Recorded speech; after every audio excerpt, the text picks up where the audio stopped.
There exists a specific, profound quality of exhaustion that no measure of sleep can ever truly remedy. It is not the simple physical fatigue born of arduous labor, or the depletion following a day of rigorous intellectual exertion.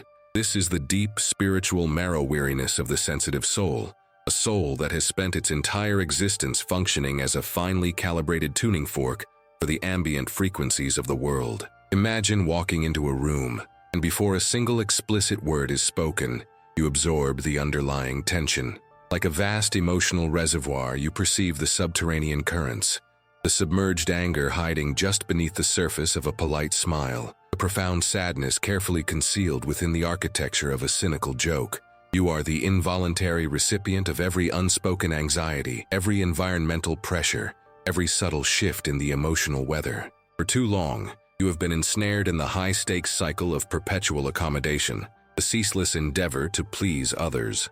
Crucially, this dynamic did not emerge from a place of inherent weakness or a lack of personal conviction. Quite the opposite. It arose because you became so saturated, so fundamentally permeated by the emotional demands of those around you, that the boundary between where the world terminated and your own identity began entirely dissolved. The cacophony of the external world, in its deepest confusion, has consistently affirmed this role. It whispers that this absorption is your duty, your mandate. It validates the utility of your presence by labeling you the nice person, the reliable one, the peacemaker whose sole function is to smooth over the sharp, abrasive edges of existence. But I wish to propose a radical reframing of this burden. That profound kindness you carry, that readiness to bear the weight of others' discomfort, is not a fixed personality trait. It is, in fact, a fantasy, a survival mechanism that has solidified into a cumbersome, heavy, and intensely hot suit of armor. You donned this protective shell long ago, perhaps in the tender architecture of childhood, because you genuinely believed it was the only viable strategy for navigating the battleground of life. And now, down to the very core of your weary bones, you realize you are simply too exhausted to wear the weight of that elaborate performance for one single day more. This recognition of utter depletion brings us to the pivotal question: why this relentless contortion? Why this pathological need to ensure the comfort, security, and approval of everyone else? The common superficial narrative suggests a deficit, that you must be weak, lacking in backbone, or fundamentally unable to assert selfhood. This analysis is entirely, tragically wrong. The sensitive soul does not engage in people-pleasing because of weakness, but because of extraordinary, acute perspicacity. You learned perhaps when you were very small and the stakes felt astronomically high, to read the environment with the precision of a seismologist monitoring fault lines. You became a master forecaster of emotional climate. You studied the minute tightening around a parent's mouth, the barely perceptible tremor in a teacher's voice, the heavy, charged silence that fell upon the dinner table. This hypervigilance was driven by a single, desperate hypothesis. If you could accurately predict the coming storm, you believed you could preemptively prevent it. If you could become precisely the character they needed you to be, the compliant, the cheerful, the invisible, the helpful, then, and only then, would you be safe. Thus, people-pleasing is not a moral virtue, nor is it merely an act of generosity. It is a game, and I do not mean a game in the frivolous sense of triviality or amusement. I mean it is a strategy, a highly sophisticated, incredibly high-stakes maneuver you initiated to purchase safety and stability in a world that felt fundamentally chaotic and unpredictable. You made a secret, deeply binding contract with the universe, or perhaps more accurately, with the primary figures in your immediate world. The terms of this silent agreement were devastatingly simple. I will surrender everything. I will give you my time, my energy, my true feelings, and my necessary boundaries. In exchange, I ask only that you do not hurt me. In exchange, you must love me. In exchange, you will not abandon me. This is the great insidious trap of what I often refer to as the skin-encapsulated ego. We feel so utterly small, so tragically separate, so fragile within the confines of our own physical form, that we conclude we must perpetually pay rent simply to justify our existence. We internalize the belief that our right to occupy space must be continuously earned through utility and service.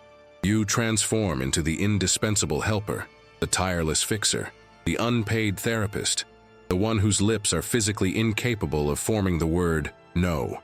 Yet, Have you observed the inevitable, heartbreaking flaw in this foundational contract? It is utterly bankrupt. It simply does not function. You pour yourself out, you give and you give, clinging to the desperate hope that one day, finally, you will achieve that elusive state of absolute safety, that permanent acceptance. But instead of safety, you are met only with deeper, more debilitating drainage.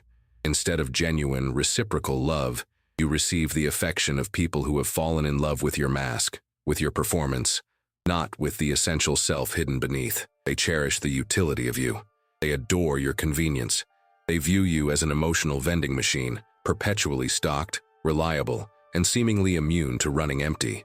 And because you harbor a profound existential terror of that machine sputtering to a halt, you commit the ultimate act of betrayal, not against others, but against your own intrinsic, magnificent nature.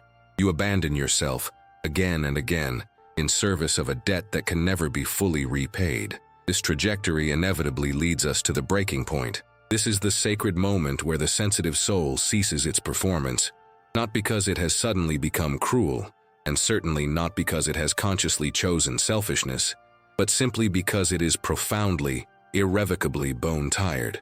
It is the fatigue of a lead actor who has remained on stage for 30 years without a single intermission, reading lines from a script they did not write, playing a character designed solely to manage the emotional climate of the audience. You look into the mirror one day, and the startling realization strikes. You have become a supporting character in everyone else's play. You are living a life meticulously engineered to keep everyone else comfortably asleep in their assumptions, while you are desperately trying to awaken to your own reality. A profound hollowness settles in your chest, a chilling recognition that you have been consumed, piece by piece, by the insatiable demands of external expectations. But precisely within this exhaustion, there resides a seed of tremendous transformative power. Because when you are finally too weary to sustain the pretense, the truth, which has been waiting patiently in the wings, is finally afforded a chance to emerge. The mask begins its inevitable slow slip. This is not an act of will, it is an act of necessity. You no longer possess the sheer physical and spiritual strength required to hold that elaborate facade in place.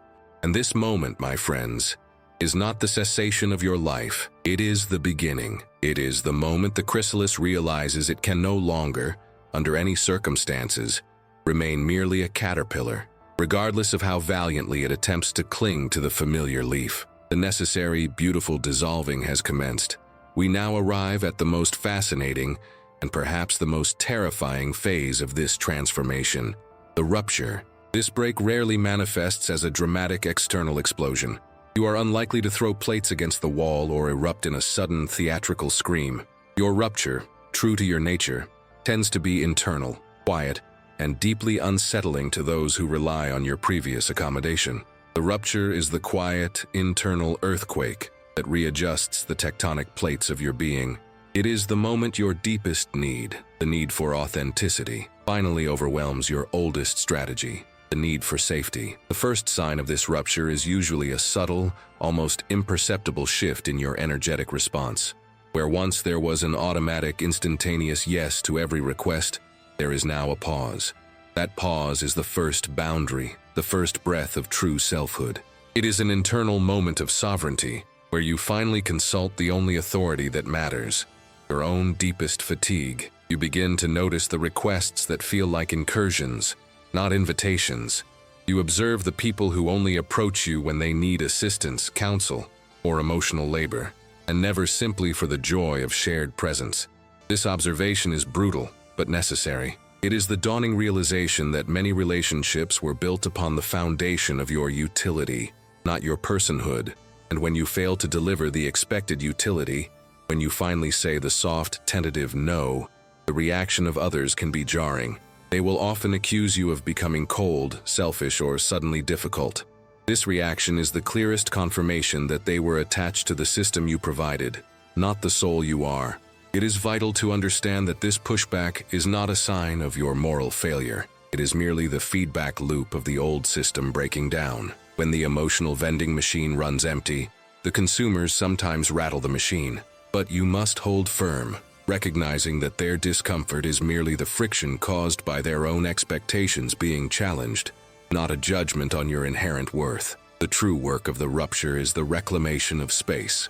It is the slow, painstaking process of distinguishing between compassion and obligation. Compassion is a beautiful, boundless resource that flows freely from a whole heart. Obligation is a lead weight tied to your ankle, dragging you down into the mire of resentment. To reclaim your space, you must dismantle the illusion that your value is tied to your productivity for others.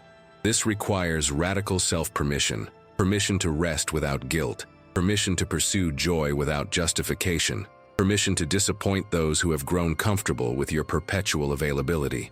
This process of self-reclamation is often misinterpreted as selfishness by the external world. Let us redefine this term philosophically. Selfishness, in the conventional sense, is the excessive concern for the self at the expense of others. But what you are engaging in is not selfishness, it is self-stewardship. It is the recognition that you cannot pour from an empty vessel, and that your highest duty is to maintain the integrity of the vessel itself.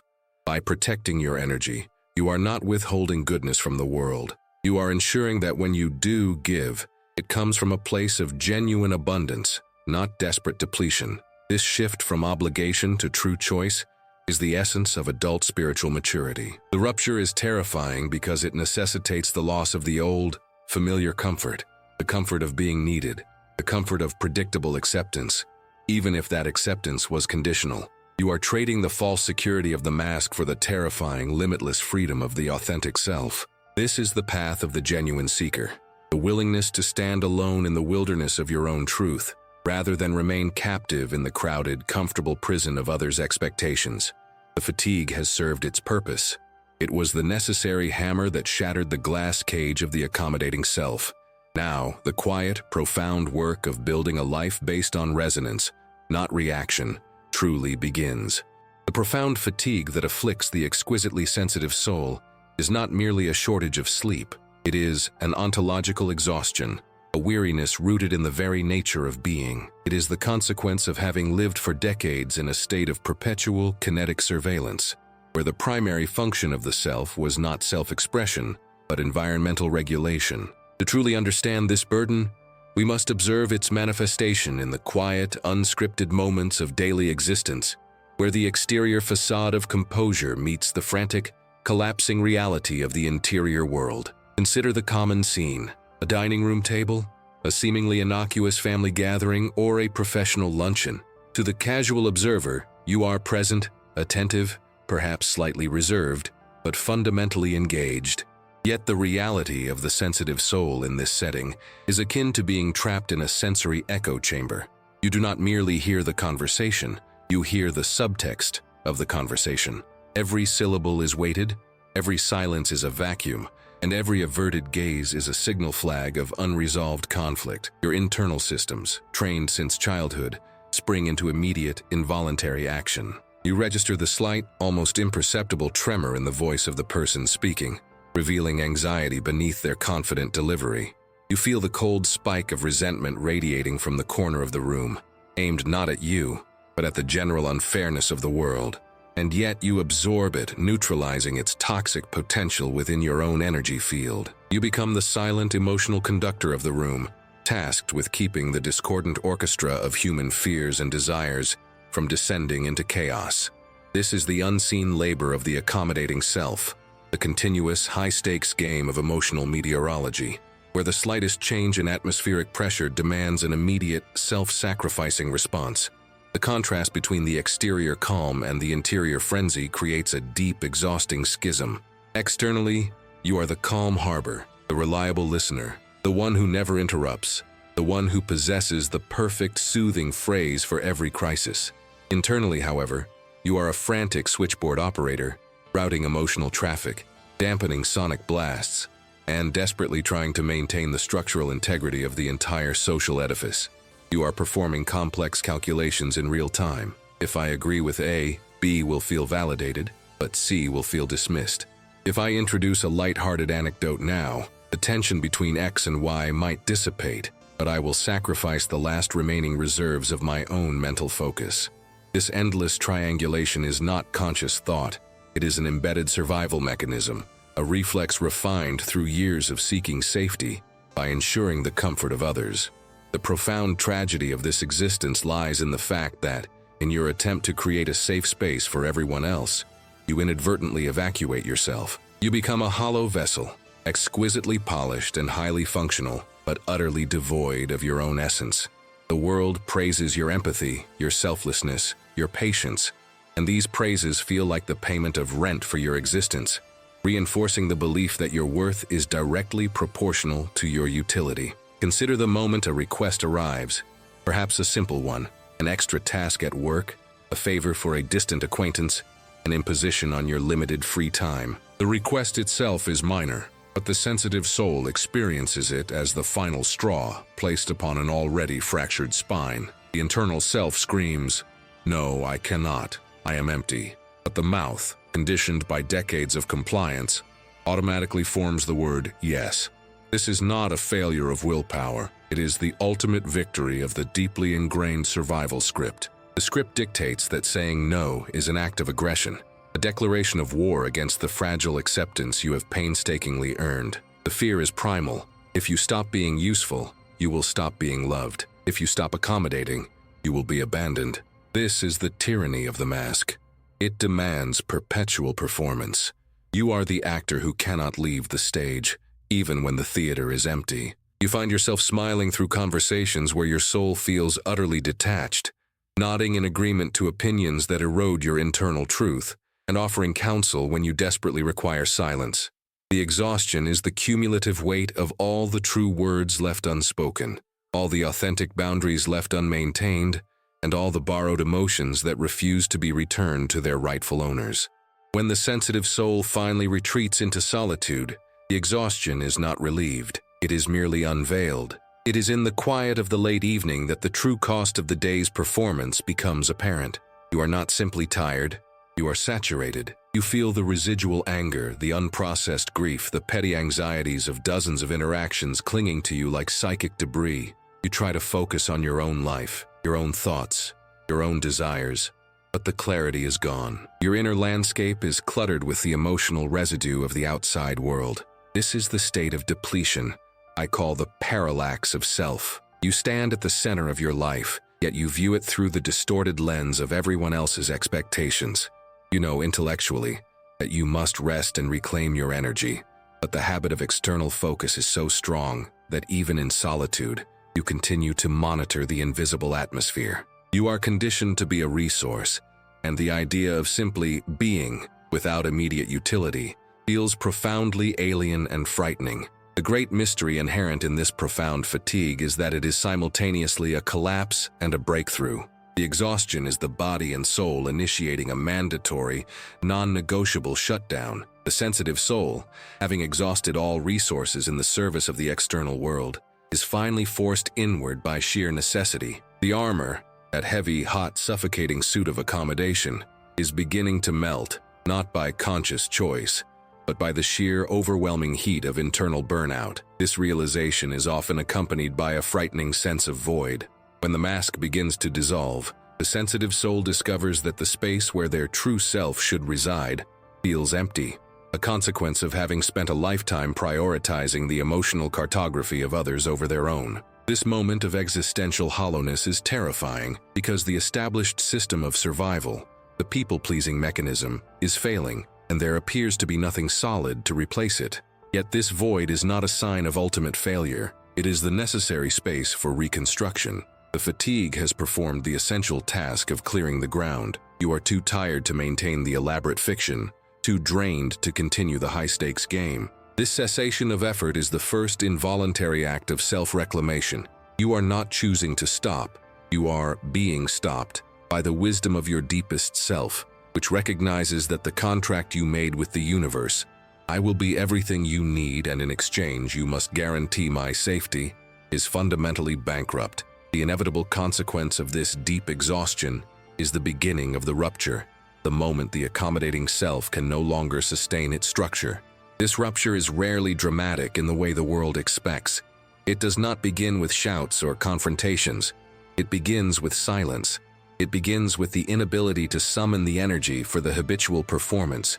Imagine the subtle scene. A friend calls, demanding emotional labor or recounting a crisis that requires your immediate, undivided attention. In the past, you would have leaped into the role of the fixer, offering solutions and absorbing the emotional load.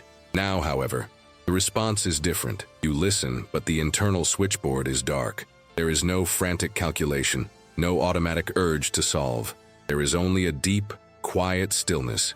You may offer a simple, non-committal phrase, or perhaps, for the first time, you say, "I hear you, but I do not have the capacity for this right now." This statement is revolutionary. It is not an act of cruelty. It is an act of radical honesty. It is the sound of the boundary being rebuilt, brick by quiet brick. To the recipient, this new reserve may feel like coldness, a betrayal of the reliable, ever-present self they had come to expect. They are falling in love with the utility of your mask. And when the mask begins to slip, they feel the withdrawal of their emotional vending machine. Their reaction, confusion, mild anger, or attempts to draw you back into the old pattern, is simply confirmation that your previous role was transactional, not relational. The sensitive soul must now navigate this wilderness of misunderstanding. The path of self-stewardship is often lonely because it necessitates disappointing those who were comfortable with your perpetual availability. You are trading the illusion of universal acceptance for the reality of selective resonance. The fatigue, therefore, was not merely a punishment. It was a profound spiritual intervention. It was the necessary suffering that forced the sensitive soul to recognize the difference between genuine kindness, which flows from abundance, and people-pleasing, which flows from fear. You are no longer pursuing goodness as a strategy for survival.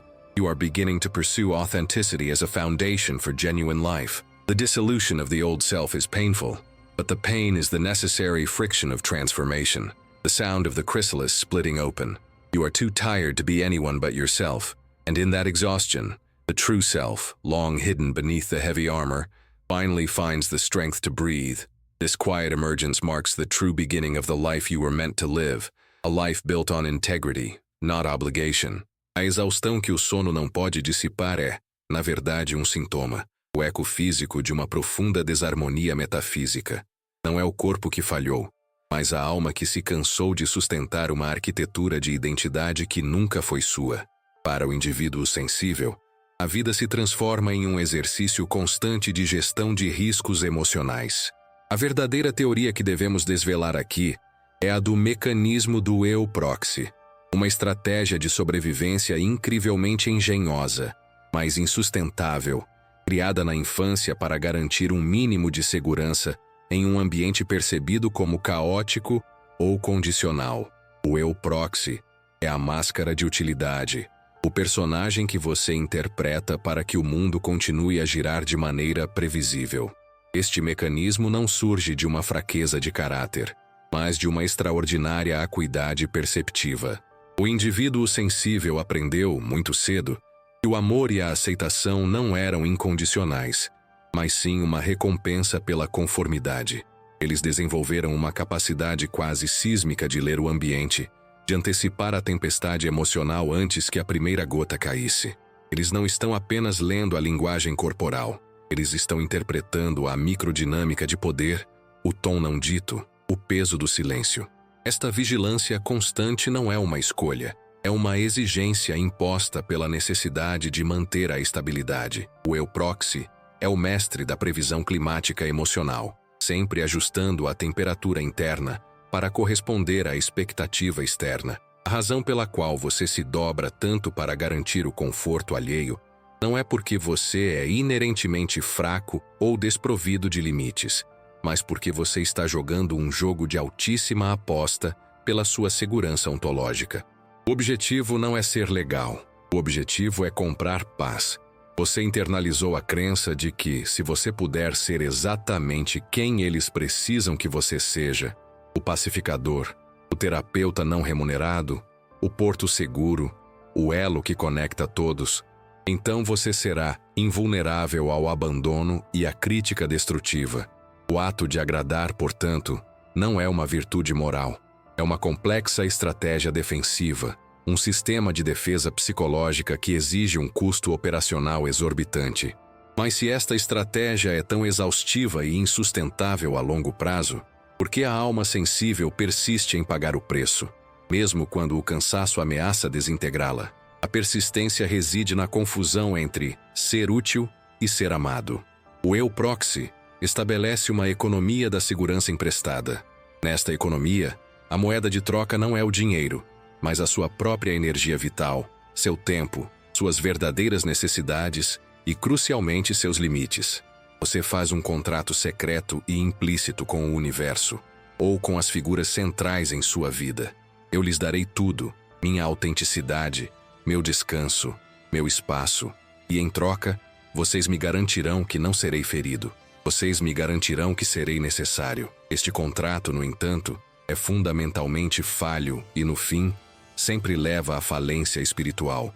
A falha reside na natureza do amor que este contrato atrai. O que você recebe de volta não é amor genuíno, que celebra a totalidade do ser, mas sim a apreciação pela sua utilidade. As pessoas se apaixonam pela sua máscara, pela sua conveniência, pela sua capacidade de ser uma máquina de apoio emocional que parece nunca precisar de recarga. Elas se tornam viciadas na disponibilidade do seu eu proxy. O medo subjacente que alimenta este ciclo é o terror de que, se a máquina parar de funcionar, se a máscara cair, o amor e a aceitação desaparecerão instantaneamente. Este é o grande dilema do ego encapsulado. Sentir-se tão pequeno e frágil dentro da própria pele e se acredita que é preciso pagar um aluguel perpétuo apenas para ter o direito de existir. Esta dinâmica cria uma dependência externa catastrófica. Ao constantemente priorizar o conforto e a estabilidade emocional dos outros, você se torna um satélite girando em torno de sistemas solares alheios. Você perde o centro de gravidade, a linha de demarcação entre onde o mundo termina e onde eu começo se dissolve. Você se torna um recipiente absorvendo a raiva, a tristeza e a ansiedade dos outros, não porque você é obrigado a fazê-lo, mas porque o eu proxy acredita que, ao manter a paz externa, ele está magicamente mantendo a paz interna. A fadiga advém do esforço incessante de conter o oceano com um copo. É a exaustão de tentar ser o diapasão que afina o universo inteiro, quando, na verdade, o único instrumento que precisava de afinação era o seu próprio. Como se pode esperar que a alma floresça quando a sua identidade é construída não sobre o que ela é, mas sobre a negação incessante do que ela não deve ser para agradar aos outros? Chegamos então ao ponto central da traição, o abandono de si mesmo. O indivíduo sensível, no esforço de agradar a todos, comete a mais profunda das infidelidades contra a sua própria natureza. Você negligencia suas necessidades, silencia sua voz autêntica e reprime seus desejos, tudo em nome da manutenção do contrato de segurança. Este autossacrifício, disfarçado de altruísmo, é na verdade um ato de violência lenta contra o espírito. Você se torna um ator em uma peça escrita por outra pessoa, lendo falas de um roteiro que não reflete sua verdade interior. O vazio que você sente no peito não é a ausência de amor dos outros, é a ausência da sua própria presença. Você se permitiu ser consumido pelas demandas alheias, transformando-se em uma casca oca cuja única função é refletir as expectativas externas. A exaustão que experimentamos neste ponto não é um fracasso moral, é um mecanismo de autodefesa da alma. É o sistema que diz: chega. O custo da sobrevivência é agora maior do que o custo da autenticidade. O corpo e a mente atingem um limiar, onde simplesmente não há mais energia para sustentar a ilusão do eu proxy. É o colapso do ator que esteve no palco por 30 anos sem intervalo. A máscara não é derrubada por uma decisão consciente de rebelião, mas por um simples esgotamento físico e espiritual. A força que antes era usada para agradar, agora se torna a força silenciosa que permite a verdade emergir. Este é o momento de ruptura, e ele raramente se manifesta como uma explosão dramática de raiva, embora possa haver momentos de irritabilidade inesperada. A ruptura do eu proxy é, em sua essência, uma cessação, é um silêncio, é a recusa passiva de continuar a pagar o aluguel, é a incapacidade de fingir. Você simplesmente para de correr. O que os outros percebem como crueldade ou egoísmo é, para você, apenas o retorno ao seu estado neutro de ser. Você não se tornou uma pessoa má. Você se tornou uma pessoa cansada demais para ser falsa. A mudança é interna, mas os seus efeitos são sentidos externamente como um terremoto silencioso. A transformação mais profunda começa quando o indivíduo sensível finalmente entende a diferença crucial entre a responsabilidade e a onipotência imaginada. O eu proxy opera sob a presunção de que você é o único responsável pela felicidade, pelo humor e pela estabilidade emocional de todos ao seu redor. Esta onipotência imaginada é um fardo insuportável, mas também confere um falso senso de importância. Ao soltar a necessidade de controlar o clima emocional do ambiente, você está, na verdade, renunciando à sua fantasia de poder. E aqui jaz a verdadeira libertação. Se o seu valor não é determinado pela sua utilidade para os outros, e se a sua segurança não pode ser comprada através do sacrifício pessoal, o que resta então para definir quem você realmente é? O que resta é a essência, o self não adulterado. Não precisa de performance para ser digno. O caminho adiante exige uma redefinição radical de limites, não como barreiras agressivas, mas como a delineação sagrada do seu espaço vital. Limites são atos de clareza, não de crueldade. Eles são a declaração de que você é o guardião do seu próprio reservatório de energia. Dizer não a uma demanda externa não é um ataque ao outro, é um sim profundo e vital à sua própria integridade. A fase de cura é, portanto, a lenta e deliberada reconstrução da confiança interna. Você deve aprender a confiar na sua própria bússola interna, em vez de depender do feedback externo para saber se está no caminho certo. Este processo exige luto. O luto pela perda da identidade confortável, embora falsa, do pacificador. Você lamentará a perda da aprovação universal, que era a droga que mantinha o eu proxy funcionando, mas ao atravessar este luto, você descobre uma forma de energia que é regenerativa e autêntica. Esta energia não é gasta para manter a paz externa, mas investida na construção de uma vida que ressoa com a sua verdade interior. A exaustão que o sono não curava era a sua alma gritando por esta mudança, forçando-o a parar, a desarmar-se e, finalmente, a ser. O colapso do eu proxy não é o fim, é a dissolução necessária para que a metamorfose se complete. A lagarta está cansada demais para rastejar e o casulo está se rompendo. Este é o alvorecer da autenticidade. The dissolution of the proxy self, that carefully constructed effigy of perfect compliance, always precipitates a necessary and often terrifying phase, the confrontation with the shadow. This is not the shadow of moral wickedness, but the repository of all the authentic, potent, and sometimes abrasive fragments of the self that were deemed inconvenient or dangerous by the external world. The sensitive soul, having spent a lifetime absorbing the emotional climate, now begins to emit its own weather. What surfaces is the repressed truth, the no that was swallowed, the righteous indignation that was transmuted into anxiety, and the essential fierce need for space and solitude. These are not flaws. They are the architectural blueprints of integrity. The people-pleaser built their identity upon the premise that their own needs were negotiable, while the needs of others were mandatory. When the structure collapses, the foundation must be excavated, and this inevitably brings to light the rejected stones. We must understand the profound paradox that underpins this transformation. The perceived weakness of the sensitive soul was never a lack of strength, but a misdirection of power. The energy that was poured into maintaining the elaborate facade of universal agreeability, the constant scanning, the preemptive soothing, the emotional labor, was Herculean. The true test of strength is not the ability to carry the burdens of the world, but the radical courage to set them down. This setting down is often misinterpreted by the surrounding cast as betrayal. When the emotional vending machine breaks, those who relied on its perpetual service experience a sense of rupture. They accuse the transforming soul of selfishness, of coldness, or of having changed. This moment requires the deepest philosophical resilience, for the sensitive soul must learn to tolerate the discomfort of others, a sensation they have been conditioned since childhood to avoid at all costs. The sensitive soul must confront the ancient, internalized decree: to be loved, I must be useful. This dictum is the core programming of the proxy self. It mandates that existence is not a birthright but a service contract. The internal challenge, therefore, is to dismantle the moral superiority often attached to self-sacrifice. We must ask, is the act of pleasing truly a moral virtue, or is it a highly sophisticated survival strategy? When you say yes out of fear of conflict, is that kindness, or is it cowardice disguised as compassion? True kindness flows from a place of fullness and choice. People-pleasing flows from a place of scarcity and obligation. The philosophical mandate, therefore, shifts from being useful to being authentic. This transition demands what I call sacred selfishness. This term is not a license for malice, but a declaration of internal sovereignty.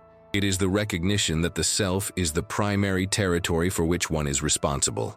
Just as an artisan must maintain their tools, the sensitive soul must maintain the clarity and capacity of their own spirit.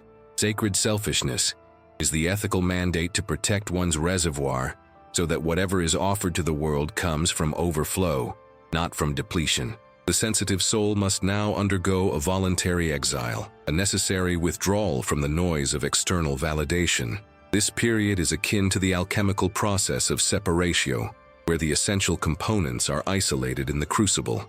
You must step back from the roles of the helper, the fixer, and the perpetual peacemaker to discover who remains when those functions are stripped away. In this solitary space, the soul learns to identify the difference between the echo and the voice. The echo is the residual noise of external expectations, the internalized chorus of disapproval.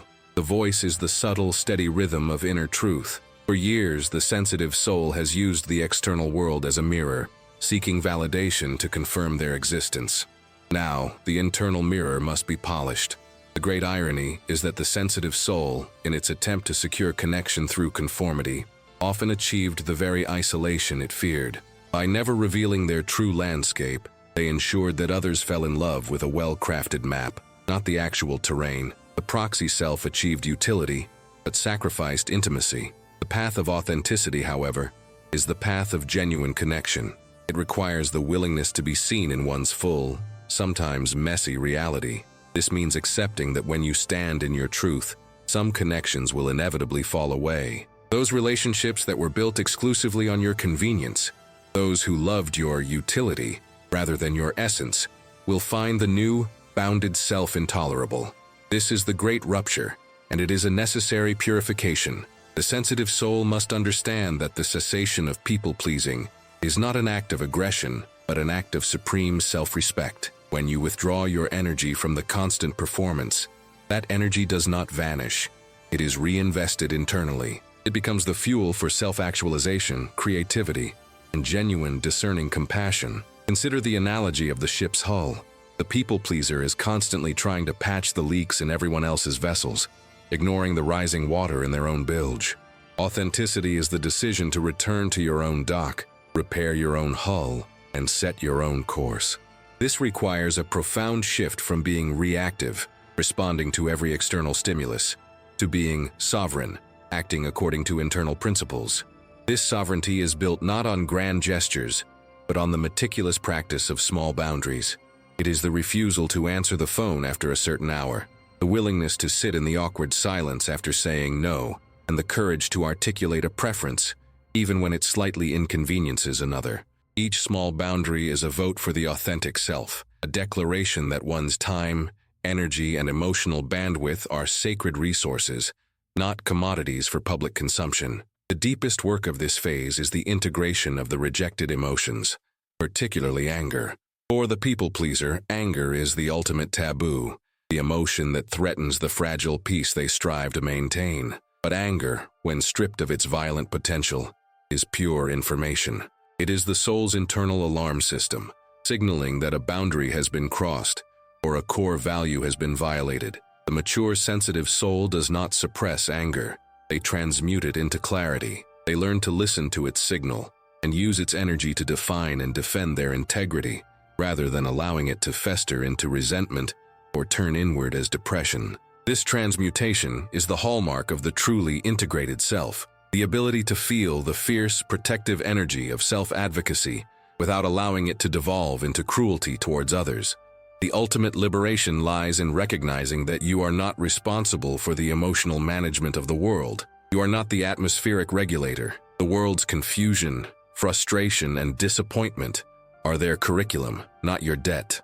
By releasing the burden of universal peace, the sensitive soul discovers a peace that is internal, unshakable, and entirely their own, a tranquility that does not depend on the absence of conflict, but on the presence of self-knowledge. This journey is the apotheosis of the sensitive nature. It is the realization that true empathy does not require emotional fusion, but respectful distance. You can witness suffering without absorbing it, and you can offer assistance without sacrificing your own foundation. The ex-pleaser evolves into the wise witness, one who sees clearly, acts deliberately, and honors the sacred delineation between self and other. This is not the end of kindness. It is the genesis of true, sustainable compassion, built upon the bedrock of unyielding self-respect. The old contract of utility has been declared bankrupt, and the sensitive soul finally begins to build a life founded on the invaluable currency of truth. The inevitable conclusion to a life lived as a perpetual atmospheric regulator is not merely exhaustion, it is a structural failure. It is the moment the sensitive soul ceases to be an actor on the world stage, not because they have suddenly found the moral courage to choose selfishness, but because the very foundation of their being has given way under the weight of accumulated duty. This is the rupture, and it is perhaps the most defining, terrifying, and ultimately liberating phase of transformation. The collapse is rarely the dramatic explosion the ego anticipates. It is more often a quiet, profound deceleration. It is the silent refusal of the body to continue the performance. You do not throw plates against the wall. You simply fail to pick up the phone. You do not shout your boundaries. You become physically incapable of crossing them for others. The exhaustion has become so systemic, so deep within the marrow of your bones, that the energy required to maintain the facade, to smile when you are hurting, to agree when you profoundly disagree, to comfort when you desperately need comfort, is simply no longer available. The reserves are not just low, they are utterly depleted, and the soul finally declares itself bankrupt of the currency of pretense. This cessation of performance sends seismic ripples through the surrounding emotional landscape. For the people who have grown accustomed to your presence as a stable, convenient, and predictable source of validation, comfort, and utility, your sudden immobility registers as betrayal. They do not perceive your state as profound fatigue.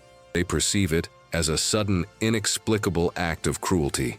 They loved the utility of you, the function you served in their ecosystem, and when the vending machine goes empty, the customer does not inquire about the machine's well-being.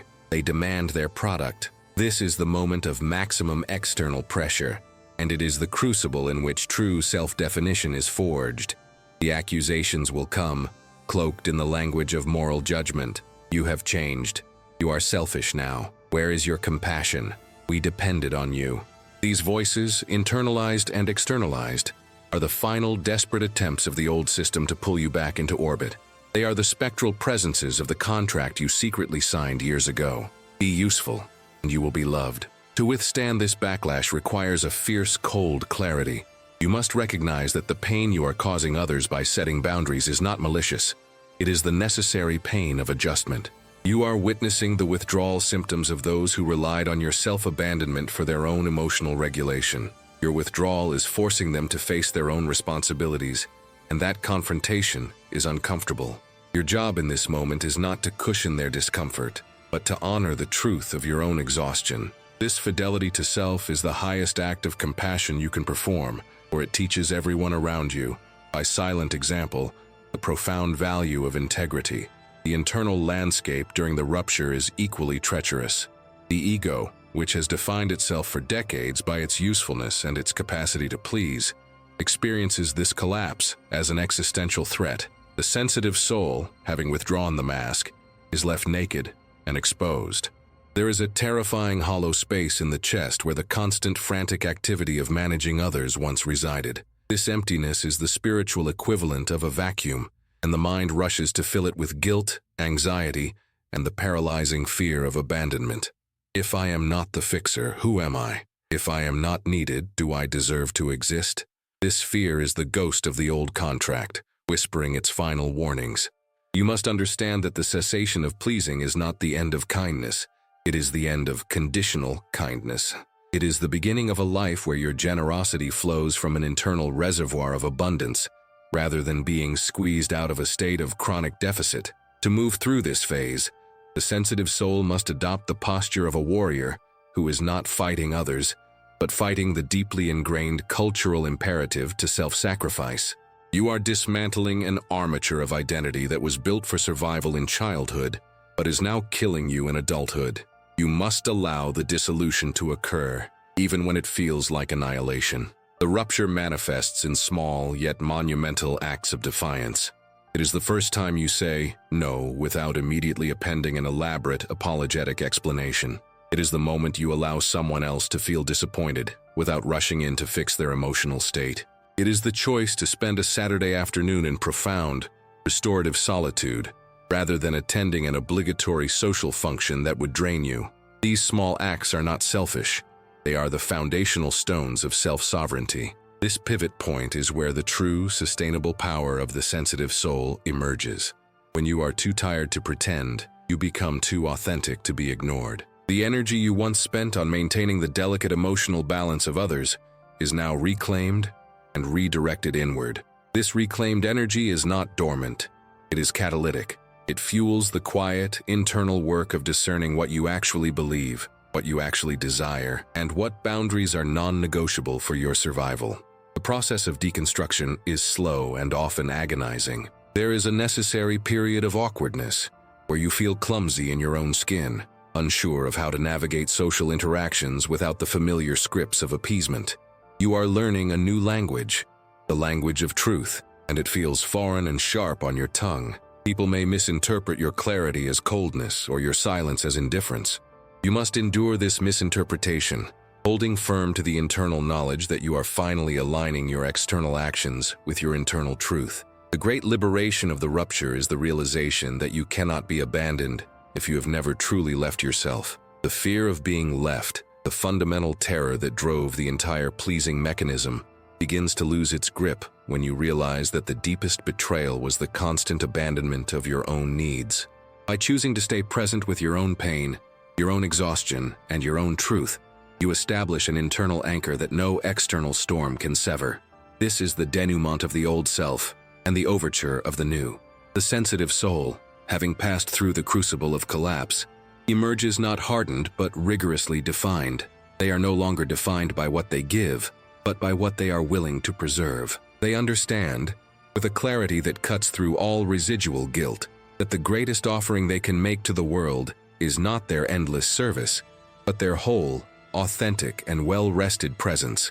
The exhaustion that sleep could not cure was the soul's desperate plea for authenticity, and by finally honoring that plea, the path to genuine, sustainable vitality is illuminated. The stage lights dim on the character of the pleaser, allowing the true self, luminous and unburdened, to step into the light.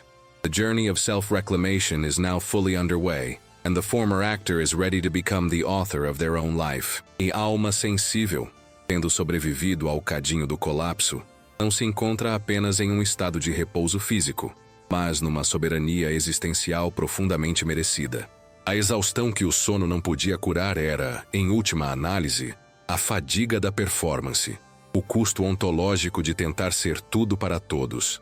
Agora, a jornada culmina na redescoberta de um tipo de descanso que é menos sobre a ausência de atividade e mais sobre a presença da autenticidade. É o descanso de quem parou de pagar o aluguel para habitar a própria pele. Esta nova fase não é marcada pela ausência de desafios, mas pela ausência de guerra interna. O indivíduo integrado percebe que a verdadeira segurança não reside na manipulação externa das percepções alheias, mas na inabalável fidelidade à sua própria paisagem interior. A libertação não é a promessa de um mundo sem dor, mas a garantia de que, de agora em diante, a dor será sentida no seu próprio corpo e não absorvida pelos corpos dos outros. A esponja emocional não foi destruída. Ela foi esvaziada e rigorosamente definida pelos seus próprios limites de saturação. A arquitetura do novo eu se manifesta na arte da deliberação. O apaziguador do passado agia por reflexo, movido pela ansiedade antecipatória. O ser redefinido opera a partir de uma escolha consciente. Entre o estímulo e a resposta, surge um espaço sagrado, o hiato da soberania. É neste silêncio interno que a pergunta fundamental é feita. Isto é meu para carregar? O prazer dos outros, antes uma compulsão, transforma-se numa opção. A gentileza, que antes era uma armadura pesada e quente, agora se torna um manto leve, vestida por escolha e não por necessidade de sobrevivência. O ato de estabelecer limites, que antes parecia a traição máxima, revela-se a forma mais elevada de reverência. O limite não é um muro de hostilidade, mas a fronteira sagrada que define onde a sua responsabilidade termina e onde a responsabilidade do outro começa. É uma declaração de integridade que comunica ao mundo: eu sou um ser inteiro, e você é um ser inteiro. Eu não sou o seu reparador, nem o seu salvador, mas estou disposto a caminhar ao seu lado. Este é o nascimento da verdadeira compaixão, que não busca resgatar, mas sim testemunhar com dignidade. A redefinição do relacionamento é o próximo grande capítulo. O indivíduo que se libertou da necessidade de agradar experimentará o que chamo de a grande peneira relacional. Aqueles que amavam a sua utilidade, aqueles que se apaixonaram pelo seu papel de máquina de vendas automática emocional, sentirão o choque da ausência. Eles podem protestar contra a sua nova frieza, a sua repentina mudança de egoísmo, mas o que eles estão realmente lamentando é a perda da conveniência.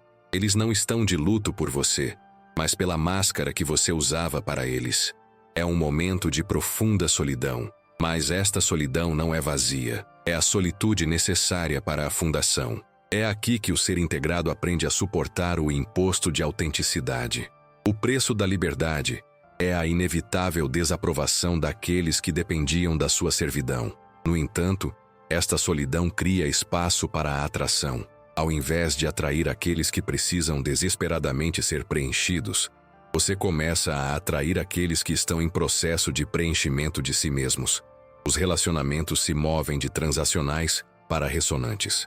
Você não é mais o curandeiro, você é o espelho, refletindo a verdade e a integridade de volta para aqueles que estão prontos para vê-la. A nova vitalidade que emerge não é o frenesim da hiperatividade, mas a calma sustentável da presença.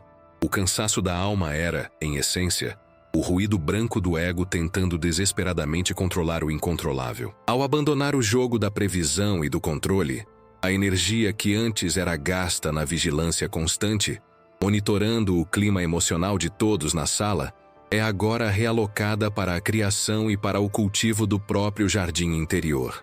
A gentileza do ser integrado é radicalmente diferente da gentileza do apaziguador. A primeira é uma virtude de transbordamento. A segunda era uma dívida de existência. Quando você opera a partir da plenitude, o ato de dar é um prazer, não um esgotamento. Você não dá para comprar amor ou segurança. Você dá porque o seu poço interno está cheio e transbordando. E, crucialmente, você sabe que, se o poço começar a secar, a sua primeira e mais sagrada responsabilidade é virar-se para dentro e reabastecer-se. Este é o ponto onde o ego encapsulado pela pele, aquele pequeno eu que se sentia tão frágil e separado, começa a dissolver-se na consciência maior. O contrato secreto feito com o universo, eu darei tudo e você não me machucará, é rasgado. Você finalmente entende que o universo nunca honraria esse contrato, porque a dor e a imperfeição são inerentes à experiência humana. A verdadeira aceitação não é a ausência de dor, mas a capacidade de dizer: eu posso suportar isso. Eu sou forte o suficiente para ser vulnerável. Eu sou resiliente o suficiente para ser rejeitado e ainda assim permanecer. A integração final reside no reconhecimento de que a força não é a ausência de sensibilidade, mas a capacidade de canalizá-la. O indivíduo sensível não perde a sua perspicácia. Ele a aprimora, transformando-a de um radar de perigo para uma bússola de verdade. A habilidade de ler as entrelinhas é agora usada para discernir a própria verdade, e não para antecipar a necessidade do outro. O que resta é um ser que está em paz com a sua própria imperfeição e com a imperfeição do mundo. Não há mais a tirania do deveria ser. Não há mais a ilusão de que a perfeição pessoal pode gerar a perfeição externa. Há apenas o compromisso com a integridade. E a integridade é o solo onde a verdadeira vitalidade, aquela que o sono cura e aquela que a alma sustenta, pode finalmente florescer. Chegamos então ao convite final, a ponte de volta para a jornada contínua. Se você reconheceu o eco desta exaustão em seus próprios ossos, se sentiu a verdade da armadura pesada que carregava, saiba que o fim da performance não é o fim da sua relevância, mas o começo da sua ressonância. O mundo não precisa de mais atores lendo roteiros que não escreveram. O mundo precisa de almas inteiras que estejam dispostas a viver com a luminosidade do seu próprio design. A transição para o novo eu exige coragem. Não a coragem de lutar, mas a coragem de desistir da luta. Desistir de ser o salvador. Desistir de ser o pacificador a todo custo. Desistir de ser a conveniência de todos. Esta desistência é o ato de rendição mais poderoso, pois é a rendição à sua própria natureza. Eu o convido a caminhar nesta nova paisagem com uma dignidade serena. Permita-se sentir o desconforto da desaprovação inicial, pois é o som da sua liberdade sendo forjada. Honre o seu cansaço, não como um fracasso, mas como o sinal de que a sua alma está exigindo um novo e mais elevado padrão de vida. O caminho adiante não é uma estrada pavimentada para a felicidade instantânea, mas sim um caminho de coautoria com a sua própria existência. Você é, de fato, o autor da sua vida. Pegue a caneta, escreva com honestidade brutal e compaixão implacável. Permita que a sua presença seja o seu maior presente. Seja o farol, não o barco salva-vidas. O farol não persegue os navios, ele apenas se mantém firme e brilha. E é na firmeza e no brilho da sua presença autêntica que você finalmente encontrará o repouso que a sua alma sempre procurou. Caminhemos juntos nesta luz.